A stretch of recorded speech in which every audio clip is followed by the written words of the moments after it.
नमस्कार दोस्तों, नमः शिवाय जीवन ज्योति चैनल में आप सभी का हार्दिक स्वागत करती हूँ। दोस्तों, आज की वीडियो में आप सभी लोग श्रवण करेंगे हलषष्ठी व्रत की 6 कथाएं एक साथ। इस व्रत में व्रत की पूजा अर्चना करने के बाद 6 कथा सुनने का विधान होता है। 6 कथा का श्रवण करने के बाद ही हमारा व्रत पूर्ण माना जाता है। तो आइए एक ही साथ हम लोग 6 कथाओं का श्रवण करते हैं। पहली कथा। चंद्रव्रत नाम का एक राजा था जिनको एक ही पुत्र था। राजा ने राहगीरों के लिए एक तालाब खुदवाया, लेकिन उसमें से जल नहीं निकला। जब भी राजा की प्रजा उस तालाब को देखती तो राजा को कहती कि जरूर राजा ने कोई पाप किया होगा, इसलिए इस तालाब में जल नहीं निकला। यह खबर जब राजा तक पहुंची तो राजा बहुत ही दुखी हुए। राजा ने सोचा, मैं तो बहुत ही धार्मिक प्रवृत्ति का हूँ, मैंने कोई पाप नहीं किया है, फिर भी मैंने तालाब खुदवाया, लेकिन उसमें से पानी क्यों नहीं निकला। उसी रोज राजा के स्वप्न में वरुण देव ने दर्शन दिया और कहा कि यदि तुमने अपने पुत्र की बलि तालाब में दे दी तो उस तालाब से जल निकल आएगा। सुबह राजा ने स्वप्न में कही हुई बात दरबार में सुनाई और कहा, मेरा धन व धर्म भले ही व्यर्थ हो जाए, परंतु मैं अपने पुत्र की बलि नहीं दूंगा। यह बात लोगों से होती हुई राजकुमार तक पहुंची तो वह सोचने लगा कि यदि मेरी बलि से तालाब में पानी आ जाए तो लोगों का भला होगा और मेरे पिता की यश कीर्ति चारों तरफ फैलेगी। यह सोचकर राजकुमार अपनी बलि देने के लिए तालाब में बैठ गया। अब वह तालाब पानी से भर गया। जल के जीव जंतुओं से वह तालाब परिपूर्ण हो गया। इकलौते पुत्र की बलि देने से राजा दुखी होकर वन को चले गए। वहां पर 5 स्त्रियां हलषष्ठी का व्रत कर रही थीं, जिसे देखकर राजा ने पूछा, यह कौन सा व्रत है और आप लोग इसे क्यों कर रही हैं? इसको करने से क्या फल मिलता है? तो यह पूछने पर स्त्रियों ने हलषष्ठी व्रत की महिमा और संपूर्ण विधि बताई। उसे सुनकर राजा अपने नगर को वापस आ गए और रानी के साथ उन्होंने इस व्रत को किया। व्रत के प्रभाव से और षष्ठी माता की कृपा से वह राजकुमार तालाब से जीवित होकर बाहर निकल आया। राज परिवार के सभी लोग तथा पूरी प्रजा माता षष्ठी जी का जय जयकार करने लगे। तब से प्रजा के सभी लोग हलषष्ठी व्रत को धारण करने लगे और सारी प्रजा और राज्य सुखपूर्वक निवास करने लगे। दूसरी कथा। एक नगरी में 2 सौतन रहती थी। एक का नाम रेवती था तथा दूसरे का नाम मानवती था। रेवती को कोई भी संतान नहीं थी, जबकि मानवती के 2 पुत्र थे। रेवती अपने सौत के बच्चों को देखकर हमेशा सौतिया डाह से जलती रहती थी। उनके पुत्रों को मारने का जतन ढूंढती रहती थी। एक दिन उन्होंने मानवती को बुलाकर कहा, बहन, आज तुम्हारे मायके से कुछ राहगीर मुझे मिले थे। उन्होंने बताया कि तुम्हारे पिताजी बहुत बीमार हैं, वह तुम्हें देखना चाहते हैं। पिता की बीमारी की बात सुनकर मानवती को बहुत ही दुख हुआ। रेवती कहने लगी कि बहन, तुम शीघ्र अपने पिता से मिलने जाओ, मैं तुम्हारे बच्चों का ध्यान रखूंगी। सौतन की बात को सच मानकर वह अपने पुत्रों को रेवती के हाथों में सुरक्षित छोड़कर अपने पिता से मिलने मायके चली गई। अब रेवती बच्चों को मारने के लिए मौका ढूंढने लगी। अच्छा मौका देखकर वह दोनों बच्चों को लेकर जंगल में गई और वहां पर मारकर दोनों बच्चों को फेंक दिया। इधर मानवती जब मायके पहुंची तो पिता को स्वस्थ देखकर अपनी पिता से कहने लगी कि मुझे तो बताया गया कि आपकी तबीयत खराब है। तो उसके पिता ने कहा कि बेटी, मैं तो बिल्कुल स्वस्थ हूँ। अब मानवती के माता पिता के मन में कुछ संदेह उत्पन्न हो गया और उन्होंने कहा कि पुत्री, तुम तुरंत यहाँ से लौट जाओ। जरूर कोई न कोई ऐसी बात है जो तुम्हें झूठ बोलकर यहाँ पर भेजा गया है। अब मानवती के मन में अपने बच्चों को लेकर भय सताने लगा। उसने अपने माता पिता से कहा कि मैं तुरंत यहाँ से जा रही हूँ। तब उसकी माता ने कहा कि बेटी, आज तो हलषष्ठी माता का व्रत का दिन है, अतः तुम पुत्रों की दीर्घायु की कामना के लिए यह व्रत करके फिर चली जाना। माता की सलाह मानकर मानवती अपने पुत्रों की कल्याण की कामना करते हुए हलषष्ठी माता का व्रत धारण किया और दूसरे दिन अपने घर से जाने के लिए निकली। रास्ते में वही जंगल पड़ा और वहां पर उसने अपने बच्चों को हंसते खेलते हुए देखा और पूछा कि तुम लोग यहाँ कैसे पहुंच गए। तब पुत्रों ने बताया कि आपके चली जाने पर हमारी दूसरी माता ने यहाँ पर हमें मार कर फेंक दिया था। तभी एक स्त्री आई और फिर से हमें जिंदा करके चली गई। अब मानवती को यह समझते देर नहीं लगी कि यह सब माता षष्ठी जी की कृपा से ही हुआ है। अब षष्ठी माता का जयकारा करते हुए अपने पुत्रों को लेकर मानवती अपने घर पहुंच गई। हलषष्ठी माता की यह महिमा जानकर वहां की सभी स्त्रियां हलषष्ठी माता का व्रत करने लगी। तीसरी कथा। एक नगर में एक बनिया अपनी पत्नी के साथ रहता था। दोनों पति पत्नी स्वभाव से बहुत ही अच्छे और संस्कारी थे। बनिया की पत्नी गर्भवती होती तो संतान को जन्म देती, किंतु भाग्यवश उसके संतान कुछ ही दिनों के बाद मृत्यु को प्राप्त हो जाते थे।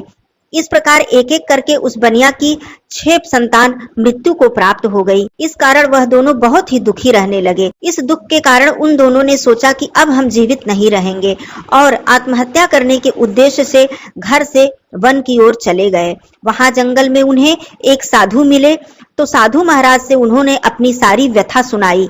साधु ने ध्यान लगाकर देखा कि बनिया के संतान कहाँ हैं। साधु ने ध्यान में यम, कुबेर, वरुण, इंद्रादि आदि लोक में ढूंढा, किंतु वहां पर बनिया के बच्चे नहीं दिखे। तो साधु ब्रह्मलोक में गए। वहां साधु ने बनिया के सारे संतान को देखकर उन्हें अपने माता पिता के पास लौटने का आग्रह किया। बच्चों ने वापस लौटने से मना करते हुए कहा, मुनिवर, हम इससे पूर्व कई बार जन्म ले चुके हैं। हम किस किस माता पिता को याद रख के उनके पास जाएं?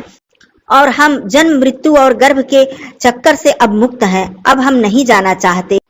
तब साधु महाराज ने उन आत्माओं से यह उपाय पूछा कि किस प्रकार बनिया के संतान दीर्घजीवी होंगे।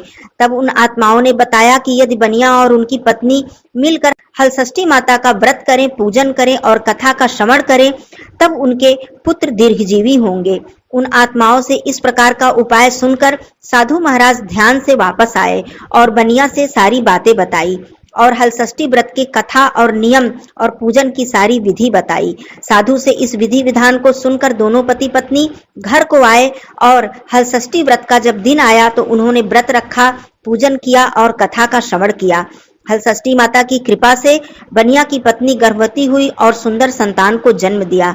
हलषष्ठी माता की कृपा से अब उनके संतान दीर्घ आयु को प्राप्त हुए। बनिया का परिवार प्रसन्नता पूर्वक जीवन यापन करने लगा। चौथी कथा। पूर्व काल में सुभद्र नाम का राजा था, जिनकी रानी का नाम सुवर्णा था। राजा और रानी को एक हस्ती नामक पुत्र था। एक बार राजपुत्र हस्ती धाय माँ के साथ गंगा नदी में स्नान करने गया। बाल स्वभाववश हस्ती जल में खेलने लगा। तभी उसे एक ग्राह ने खींचते हुए जल के अंदर ले गया। इसकी सूचना धाय माँ ने जाकर रानी सुवर्णा को दी।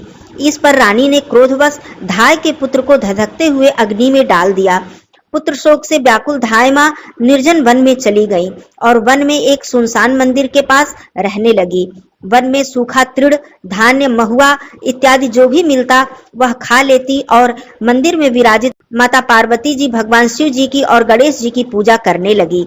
इधर नगर में एक अद्भुत घटना घटित हुई कि धाय माँ का पुत्र अग्नि की भट्टी से जीवित निकल आया और खेलने लगा। यह खबर पूरे नगर में फैलते हुए राजा रानी के पास पहुंची तो उन्होंने इस घटना के विषय में पुरोहितों से पूछा।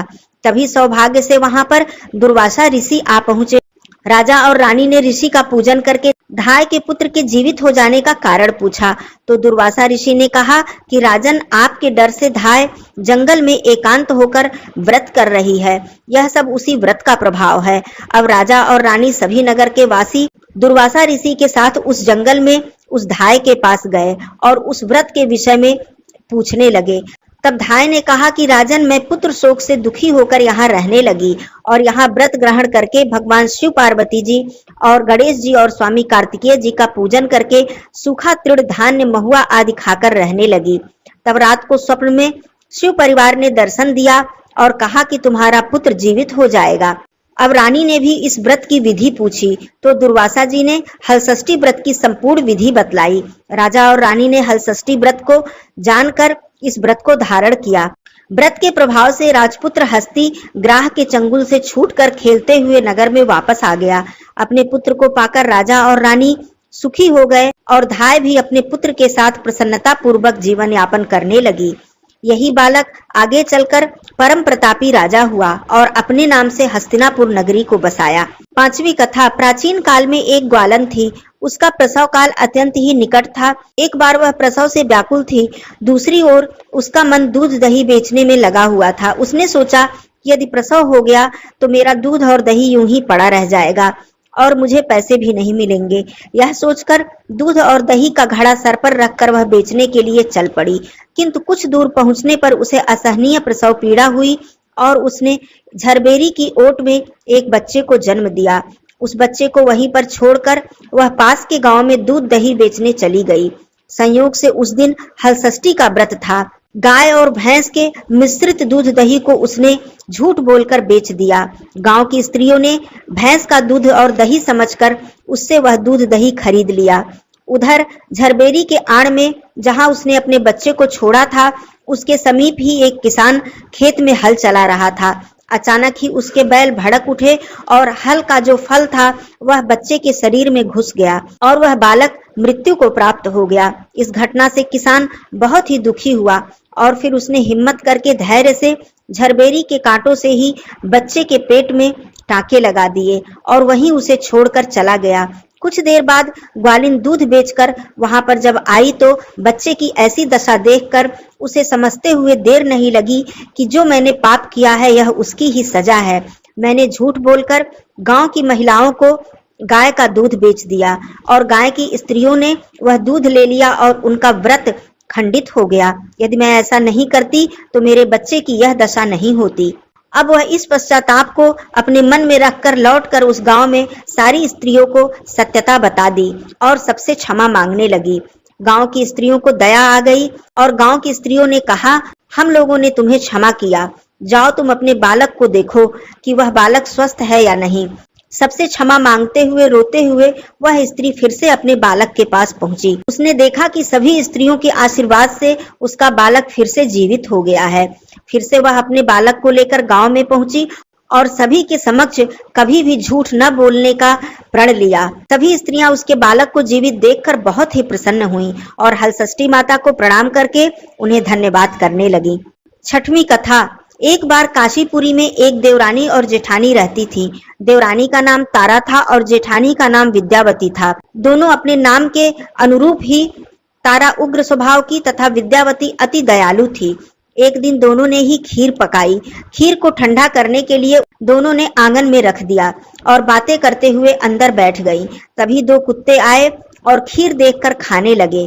कुत्ते की आवाज सुनकर दोनों देवरानी व जेठानी बाहर आई तो अपनी खीर कुत्तों को खाते हुए देखा। विद्यावती ने अपने खीर को जूठा समझकर बाकी खीर भी कुत्ते के सामने रख दिया, लेकिन तारा ने कुत्ते को एक कमरे में बंद करके खूब मारा। जैसे तैसे वह कुत्ता अपनी जान बचाकर बाहर भागा। दूसरे दिन दोनों कुत्ते आपस में मिले। दोनों ने एक दूसरे का हाल पूछा। इस पर विद्यावती का खीर खाने वाला कुत्ता बोला कि यह स्त्री बहुत ही दयालु थी, मुझे बाकी खीर भी खाने के लिए दे दी। ईश्वर करे कि जब मेरा दूसरा जन्म हो तो मैं उसी की संतान बनूं। परंतु दूसरा कुत्ता कहता है कि मैं भी चाहता हूं कि मैं उसी की संतान बनूं जिससे मैं उससे बदला ले सकूं। उस दिन हलषष्ठी का व्रत था। तारा की मार से बेदम वह कुत्ता मर गया। अगली हलषष्ठी के व्रत के दिन तारा ने एक पुत्र को जन्म दिया। जन्म के बाद वह बालक अगली हलषष्ठी के व्रत के दिन ही मृत्यु को प्राप्त हो गया। इस प्रकार तारा ने एक एक करके 5 पुत्रों को जन्म दिया। उनका पुत्र 1 वर्ष के बाद ही मृत्यु को प्राप्त हो जाता था, जिससे तारा अत्यंत ही दुखी थी और हलषष्ठी माता से प्रार्थना करने लगी कि हे माता, मुझसे क्या अपराध हुआ है। तब उसी रात में सपने में तारा ने उसी कुत्ते को देखा जिसे उसने बहुत मारा था। कुत्ते ने सपने में तारा से कहा कि मैं तुमसे बदला लेने के लिए तुम्हारे पुत्र रूप में आता हूँ और मरकर तुम्हें आघात पहुंचाता हूँ। तब तारा ने हाथ जोड़कर अपने सभी अपराधों के लिए क्षमा मांगा। तब उस कुत्ते ने कहा कि तुम हलषष्ठी का व्रत करती रहो, जिससे तुम्हें दीर्घजीवी पुत्र की प्राप्ति होगी। सपने में कही बातों को सुनकर तारा ने जब अगली बार हलषष्ठी व्रत को किया तो हलषष्ठी माता से आशीर्वाद मांगा और अपने अपराध के लिए क्षमा मांगा। हलषष्ठी माता की कृपा से तारा ने फिर से दीर्घजीवी संतान को जन्म दिया और प्रसन्नता पूर्वक जीवन यापन करने लगी और हलषष्ठी माता का व्रत करने लगी। इधर विद्यावती भी हलषष्ठी माता की कृपा से एक सुंदर और सुशील पुत्र को जन्म दिया और सुखपूर्वक जीवन यापन करने लगी। इस प्रकार दोस्तों, हलषष्ठी व्रत की 6 कथाएं समाप्त होती हैं। बोलिए षष्ठी माता की जय। धन्यवाद दोस्तों। नमः शिवाय। हर हर महादेव।